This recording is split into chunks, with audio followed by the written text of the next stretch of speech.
Container জট নিরসন এবং জানমালের নিরাপত্তা নিশ্চিত করতে চট্টগ্রাম বন্দর কর্তৃপক্ষ দীর্ঘদিন পড়ে থাকা 442 কন্টেইনার পণ্য অকশনে বিক্রির উদ্যোগ নিয়েছে।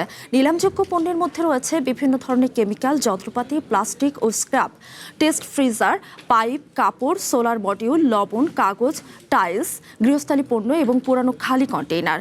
সম্পূর্ণ ডিজিটাল প্রক্রিয়ায় নিলাম অনুষ্ঠিত হবে। আগ্রহী দরদাতারা কাস্টমসের অকশন পোর্টালে নিবন্ধন করে অনলাইনে দরপত্র জমা দিতে পারবেন।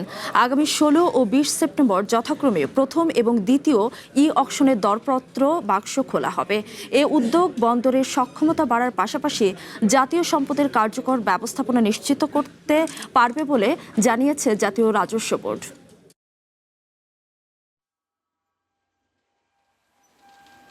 নগদ নিয়ে এলো হার না মানা হার অফার। সর্বনিম্ন 10,000 টাকা রেমিটেন্স নগদে পাঠালে থাকছে স্বর্ণের হার জেতার সুযোগ।